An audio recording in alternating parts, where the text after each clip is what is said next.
Everybody get up, it's time to slam now. Come on and slam, and welcome to the jam. Come on and slam, if you wanna jam.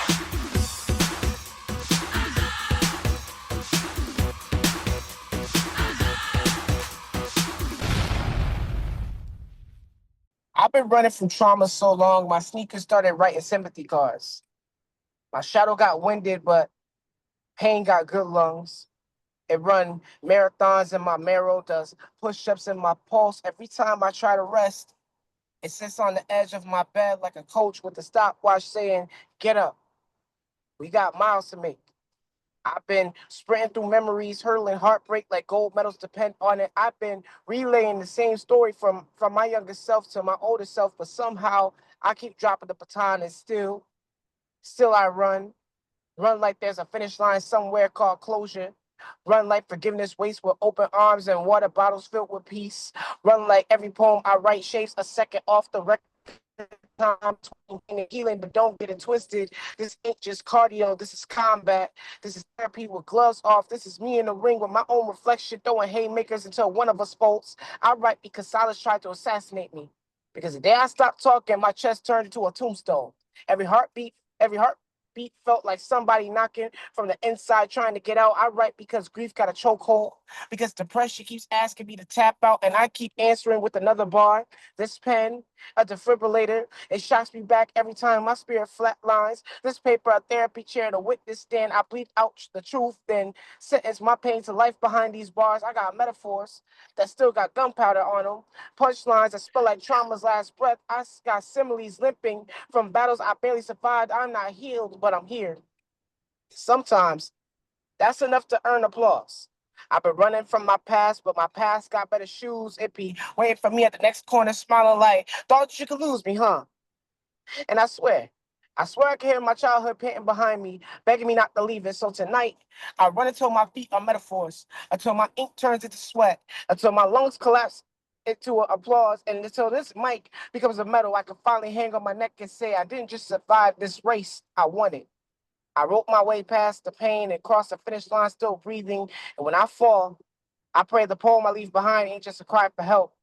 It's a victory lap. Because if pain made me a runner, then healing just made me a gold medalist. Loaded. They stole my summers before I even knew what sunshine was. Snatched the sandbox before I could even discover joy in it. Gave me grown-up grief in a happy meal box, told me chew it slowly. That's how you learn.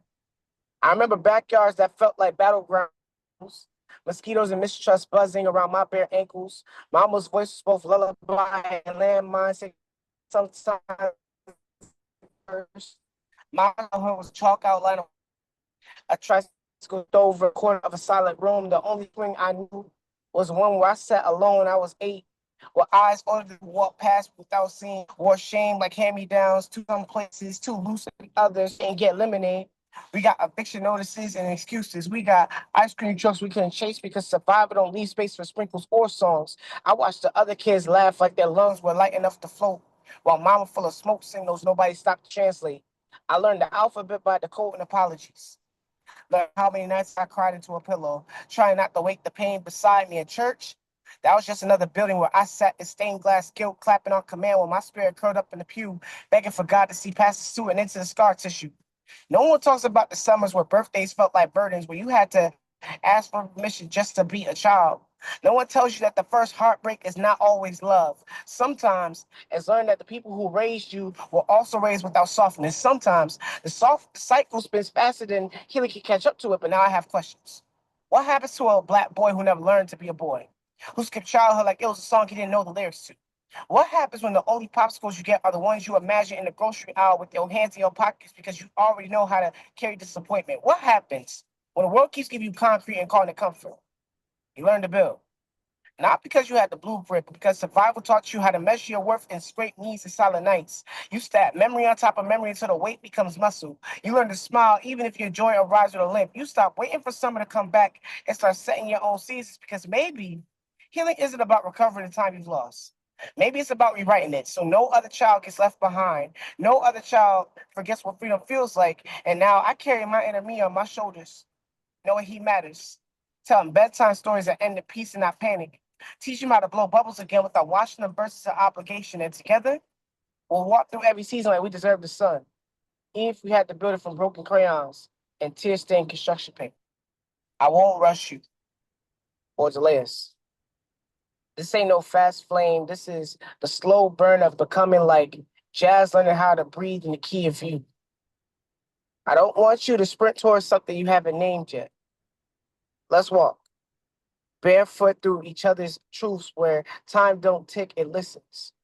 You are the quiet I never thought I, you are the quiet I would never thought I crave. Like dusk stretching its arms across the sky before it surrenders tonight. You don't owe me rhythm or reason, just the raw you and I wait for. Like spring waits for thaw. You've been made to run before, made to carry the weight of men who mistook your spine for a stepladder. But I ain't here to climb. I'm here to sit beside you, to be shade where you sweat, to be still where you shake. You are not a storm to brace for. You are the weather worth waiting through. And I am not thunder the sun. I'm the soft sky after. Loving you ain't loud, it's layered like poetry in no page, like laughter layered in tears, like healing that hums before it sings. You don't need to perform peaceful. You don't have to come perfect, just present because I see you in your silence. Even when your voice hides behind hurt, I hear the music in your breathing, Black beauty. Let me be the lullaby after the loud. Let me love you like water loves earth, not to drown you, but to teach you your cracks, but to teach your cracks how to bloom again. I don't need the fireworks. I'm here for the flicker, the fragile, the forever. You ain't got to worry about me moving fast. My love ain't GPS, it's gravity. I don't pull you in, I keep you grounded. So come as you are, even if you come in pieces. Even if grief still clings to the corners of your curls, I will kiss every ache without asking it to leave. I'll never be the reason you rush. I'll be the reason you rest. You once asked me what made me stay. You did. Your scars did. Your strength, the way you slip, the way you sit light through pain and still somehow pour and write about it. Black beauty. I am not trying to fix you. I'm trying to feel you faithfully, fully. I never cheat on you or cheat you out of a place to heal and grow. You'll be safe here. All fears and circadian thoughts of overwhelming tossed out the window. Tears wiped, hands held at the altar of God. And if I'm lucky, you'll let me love you in real time. No rules, no race, just us. Let's set the world on fire together. I love you.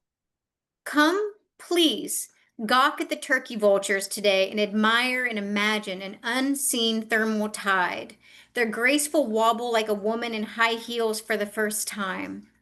The broad waves of wings stretched above, lapping up the colors of a dip-dyed sky in a slow-paced cadence, catching all the remaining colors of the day melting. Such a vast wingspan, the great beast, as observed, ebbing and flowing through paths unseen across the frilled fingers of loblolly pines darkened by dusk, with enough light, just enough to see the contrast between the elements of air and earth.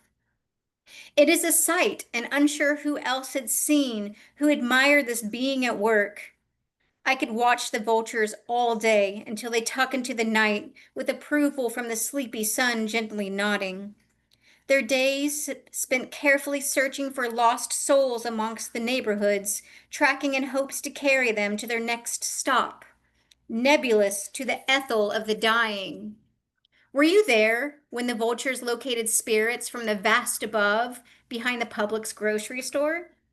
There they were, weaving in and out of the human constructs, knowing that they belong somewhere, always, without need to explain their morality and values. Primal altruism. It's all they know. Carry on the remains of those no longer living, the coat they didn't need anymore, the bones that are no longer necessary, eyes that are done with sight, the head that has no reason to turn, lungs, breath, heart chambers, a dance, kidneys, a sieve, liver with no desire to pump and churn the iron of blood, hands over an offering, vessels, vessels, vessels. soft remains slipping into the soil, nourishing what needs it. They say the buzzards, vultures are protected by man, who only seem to need them when their loved ones just can't be found. 1, 2, 3. Ready or not, here they come. America's been playing hide and seek for centuries, has become an expert at hiding things, bursting into homes, snatching loved ones, making them disappear. You're it. When it's your turn to become the seeker, be sure to check the detention centers, the prisons, the jails. When all else fails, grab a shovel. Check the backyards of the facilities. They're clever like that. Hides them in places they think we won't look. Once, they hid hundreds of indigenous children in unmarked graves in the name of civilization. Sometimes they hide them in other countries, under the beds of dictators and blankets of lies, in the closets of private prison wallets. They used to hide them in trees until they figured out how to hide bodies under highways and lakes with ease. They can hide anything, anywhere, like racism and policies, white supremacy and laws, packaging evils as God-given rights. Central Park has 42 million visitors a year and not one mention of Seneca Village, how they can burn Black cities and still keep it a secret. They don't want you to find the hands they threw bombs with, because they don't want bombs thrown at their glass houses. They don't care for seekers looking for facts. They do most of their hiding in plain sight, making it harder for you to find the light. You won't find it in books, in bones. Oh, you won't find it in books. You will find it in bones, in dirt, in bloodlines. Sleep with both eyes open. Stay ready. They don't always count to 10, and they are always peeking, bending rules, breaking backs. When America plays the seeker, warn your neighbors, caution your loved ones. There's nowhere to hide. Pick up your weapons. They will stop at no 1, 2, 3. Ready or not, they are coming. I'm going to keep it 100 with you. I don't like the idea of basically cutting a wrestling promo trying to convince anyone that I am the ideal match for them, but may the powers that be grant me this one instance, please. You see, I'm like pineapple on pizza. Cheesy. In the way that I'm not conventionally sought after, I am an acquired taste. Conceptually bizarre at first, but actually pretty damn fine. I'm the epitome of don't judge a book by its cover, but nobody is daring enough to crack me open and get to know my pages. And I don't want to just have anyone break in my spine. I want your attention to be mine. I want to open your minds to the idea that I am the perfect meshing of intelligence, insanity, intimacy, and safety. That I am the ultra rare finds, that I am one of a kind, that I am one of one, that I am the one. Acknowledge me like how my heart acknowledges you to be its tribal chief of wholesome mischief. Allow my own actions the opportunity to echo my authenticity. Allow my abilities the opportunity to prove my dedication. Allow me to be your Swiss Army knife love, sharp, multifaceted, and full of wit. Allow me the opportunity to shapeshift for you as you see fit. When it comes to commitment, I'm all gas and no breaks with it. Yeah, I mean, if you are unable to see what level potential we carry, allow me to be that paradigm shift into happiness. When you are alienated in anxiety and in need of a friendly voice or face, baby, allow me to be your grounding mechanism, smoothing out the schisms, shutting out the static in your mind. When you are feeling sad or mad and it's been a while since you've seen your smile, allow me to be the GPS that pinpoints exactly where it can be found and where it can always be safe and sound. Allow me to be the drummer in your heart going into Dyer's E frenzy with double bass pedals bumping and bumping while moving and grooving you in ways you didn't see coming. Allow Allow me to surprise you with a little something. Watch me create a sweet heartbeat that you can kick it to, boo. My love language is boundless for you, and I'm ready to express that fully and true. When love is pouring on the heat and you're in need of a helping hand, I'll be there in your corner, waiting and aching for the hot tag, willing to clean house and take whatever hits that come with it. Allow me to be your sword and shield. Allow me to be your tag team partner in life. When the world is treating you dead body cold, may my words warm your soul from the inside as hugs and forehead kisses warm you from the outside. Allow me to be your spiritual snuggie. Life has many doors. Allow me to be the master key that unlocks all the doors that tickle your fancy. The last thing I want to do is waste your time, so allow me to be time well spent. Mercury in retrograde and a full moon. The jaundiced moon, like a precocious pup, chased through the birch trees along the back roads that curl around pastures. A black dog is lantern-eyed in the road. The white church at the crossroads silently stares with wide-eyed windows, holding others' promises and sins dipped in grape juice.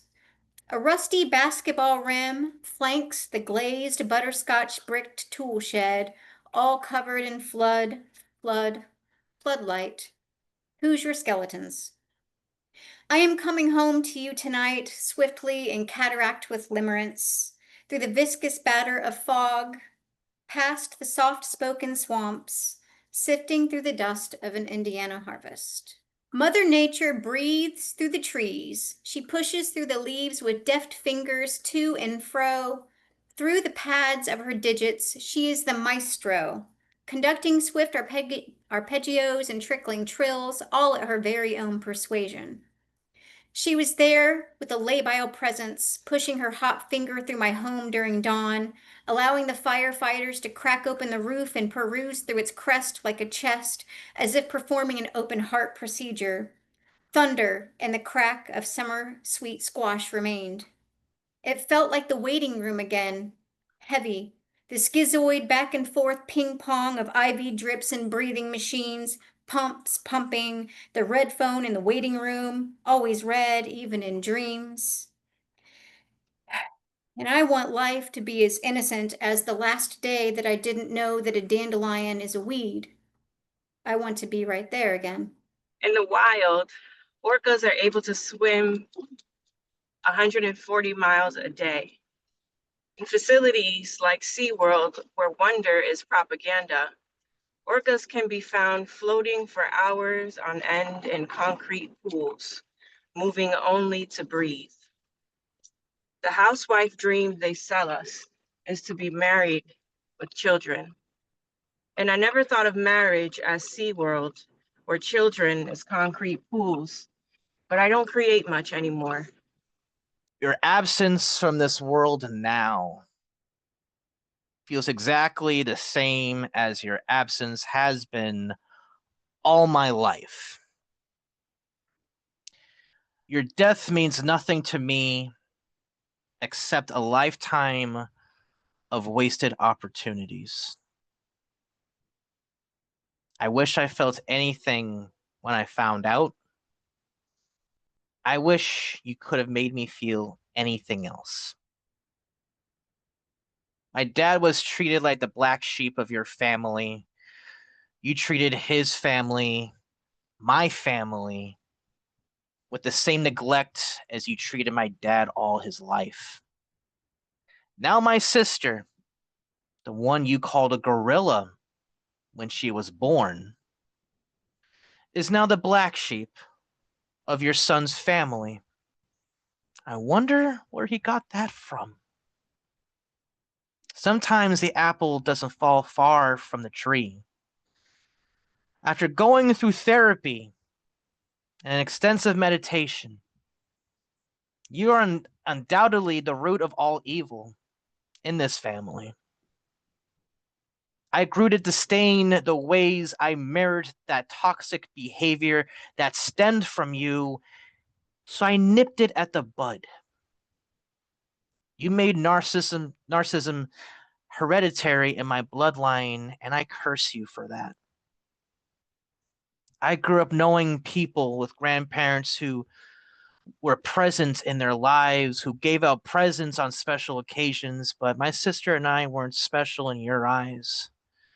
I wish you knew another love language other than materialism. I wish you showed actual love. I wish you acknowledged me. I wish you cared about me. Maybe we could have had something special. Perhaps you could have healed if you allowed yourself to. Perhaps it was proper the way you went out the way you did, to be trapped in your own personal hell. Has your breakfast become quite a bore? 'Cause good news, fret no more. Hi, Billy Mays here with Smoky Puffs. America, it's time to wake and bake with Smoky Puffs, the hot new cereal with everyone's favorite wildfire prevention mascot, Smokey the Bear. Yes, kids, Smoky Puffs. Kid tested, DEA approved. Kids nationwide are raving and caving into their cravings for Smoky Puffs.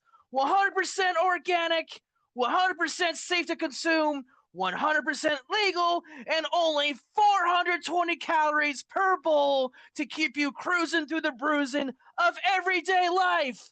Obtain higher education like never before because you'll be baked like a cake but getting higher scores on your quizzes and tests forevermore. And kids, remind your parents that they too can enjoy Smoky Puffs. It's the perfect midday treat to help you power through another work week. And it can be the part of your next hiking trail mix for your cannabis fix.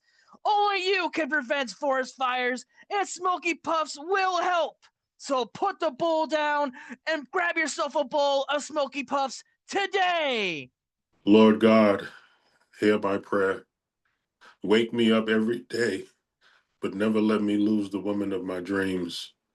She is an Indiana harvest. Let our story be as moving as Hoosiers. I will swim 140 miles a day to stroke your breasts. I can hear your love for me inside your chest, banging to get out. I will not judge you for putting pineapple on pizza. This relationship is still a bud. Do not nip it. Let it be great. Let it not go up in flames, for if you pyro me, I just may turn maniac. I just may learn to speak German. I may become guttural and grief-stricken and be forced to escape into my artist world.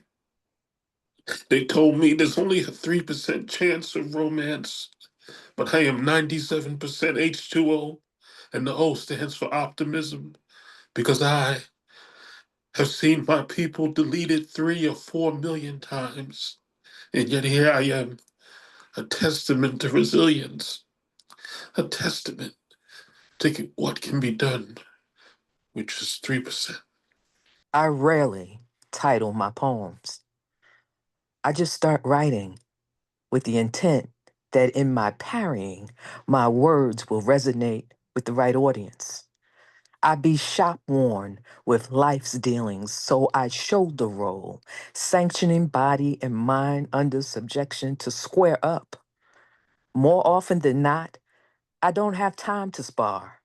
My brain goes into shifting mode since split decision is not a given. Being of a peaceful mindset, I don't start these beefs.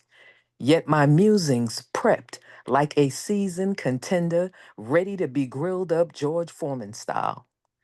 Thoughts be on the ropes, attempting to deliver overhand weaponry to counter my palooka mindset, going toe to toe with these words. Shadow boxing negativity, praying I have a puncher chance to knock out the defeatist attitude I wrestle with. Ideas be impatient during my seconds out period. They be forgetting who my promoter is, for he sits high north, only venturing to the south paw to grab the keys to the kingdom, giving me discernment often to peekaboo my message.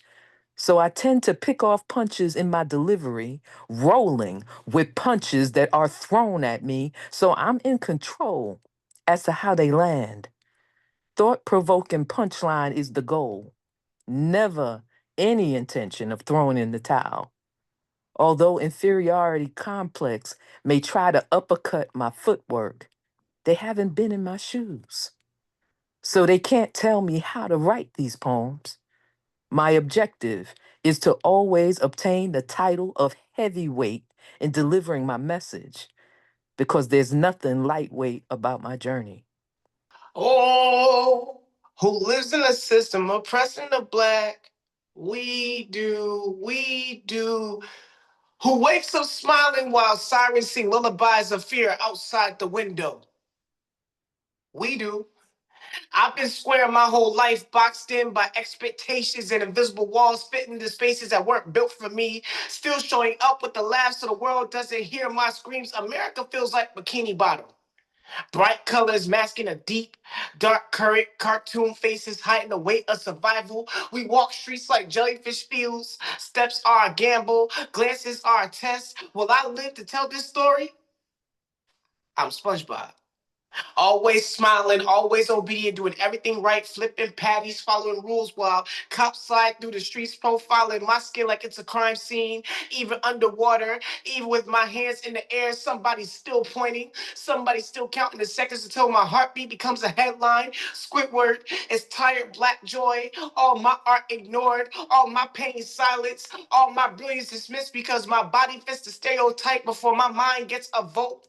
Patrick is poverty, sitting under a rock, sleeping off fear, and still didn't get blamed, and still getting blamed for crimes he didn't commit. Tickets issued before the trial, hands cuffed before the words leave his mouth.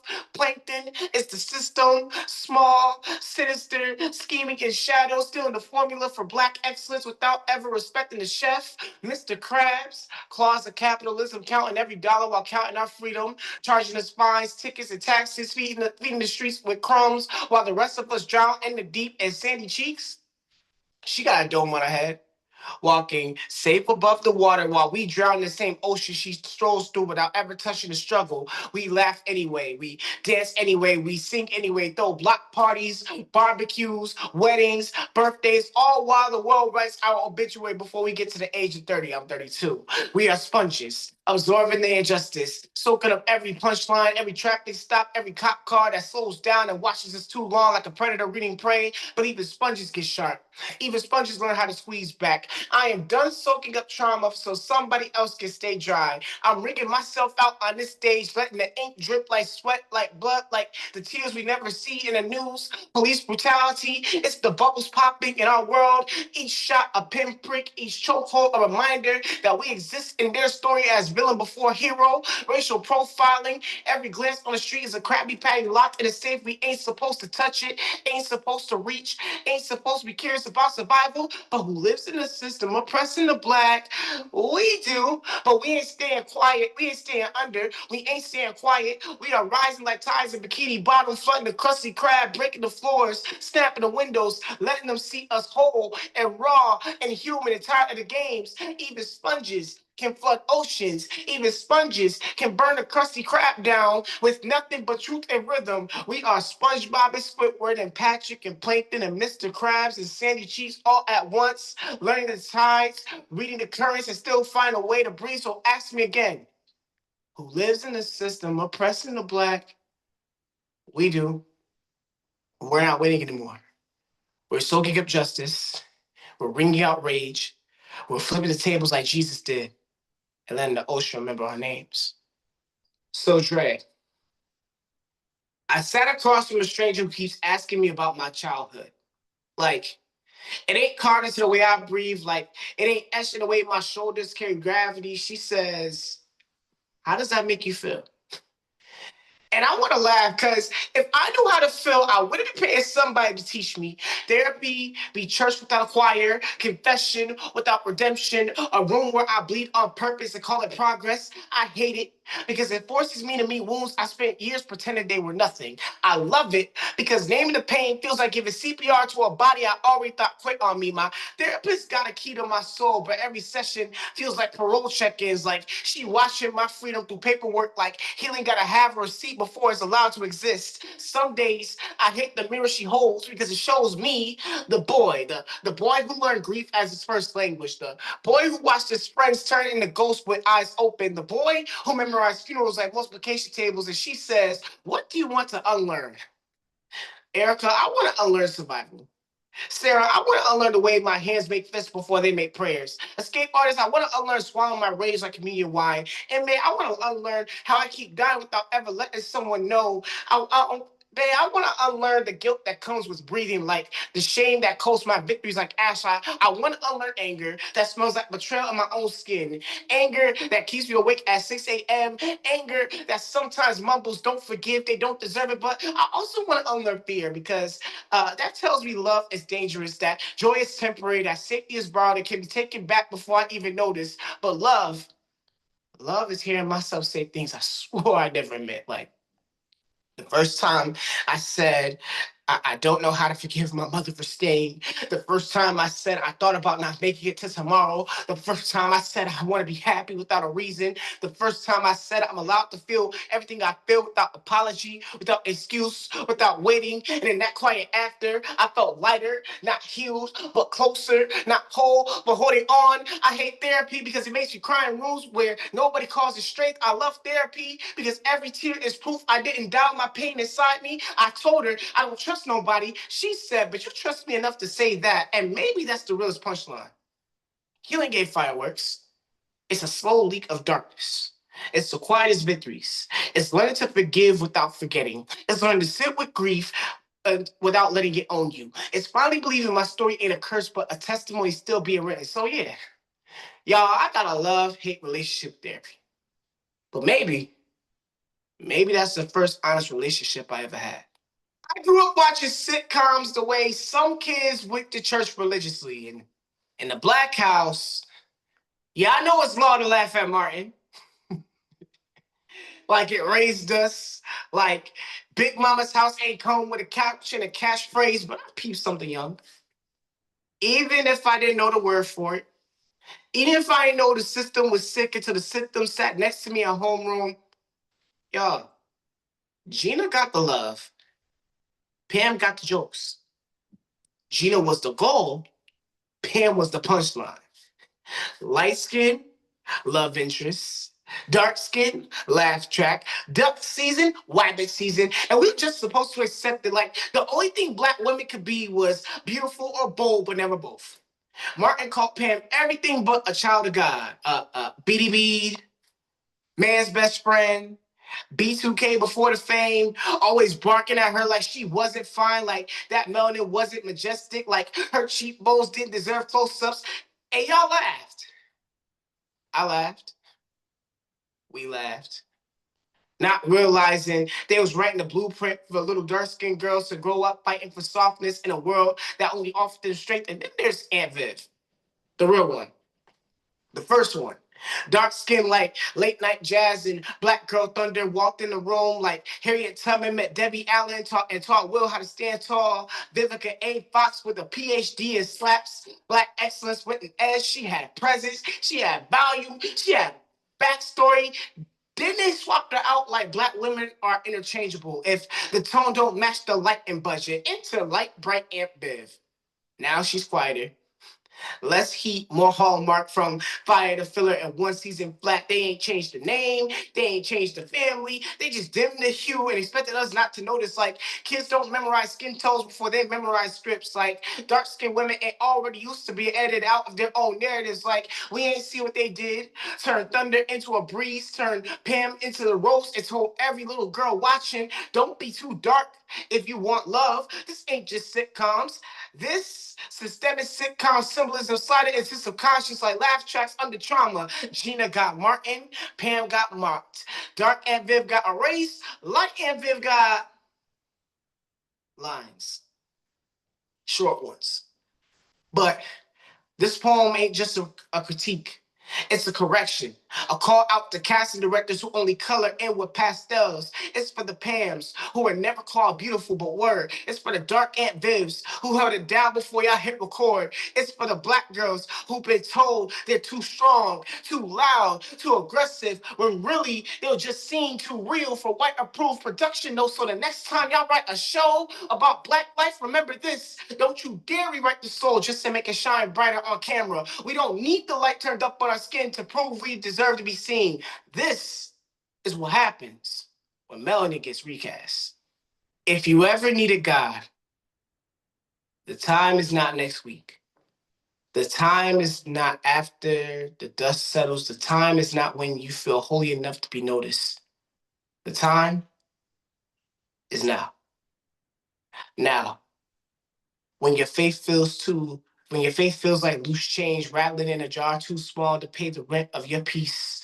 Now, when your prayers sound like you're calling from underground and you don't even know if heaven has cell service in the zip code, seek him now. While your heart still remembers the rhythm of breaking, while you can still tell the difference between the sound of falling apart and the sound of falling to your knees. Now, when the wolves are pacing outside your door and anxiety sleeps in the same bed as you, when the silence of God feels louder than the noise of your enemies, when hope is on the IV drip and you're the one holding the plug, don't wait until the choir stops singing. Don't wait until the church pews are empty and the sanctuary smells like yesterday's faith. Don't wait until your tears turn into concrete and you forget how to cry in his direction. Seek him now before the storm convinces you it has no ending, before the valley convinces you there's no such thing as a mountain, before the mirror tells you you're too far gone to be called child again. I know.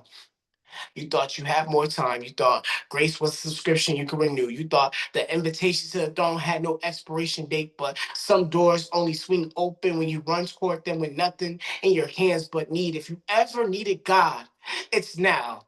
Now when you feel like now when you've lost the thing you swore you couldn't live without, when your soul feels like a tenant in foreclosure, when you've been living in the wilderness so long you forgot how milk and honey taste. Seek him while your knees still work, while your mouth still knows his name, while the enemy still thinks you're too weak to call for help. Seek him like you're drowning out. Seek him like you're bleeding out. Seek him like every last breath after this one might be your last, because there is a God who could part the Red Sea in your chest, who could write forgiven on the tombstone of your mistakes, who could turn the wolves and the witnesses, the grave into a garden, the fire into light. If you ever needed God, don't wait for Sunday. Don't wait for a title. Don't wait for your life to look worthy of his presence. Seek him now. And when you do, you'll hear it.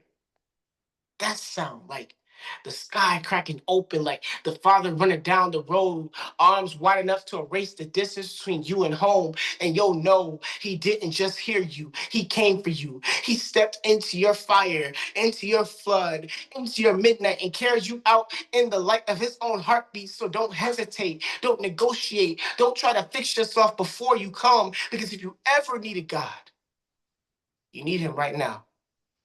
And right now is exactly where he plans to meet you.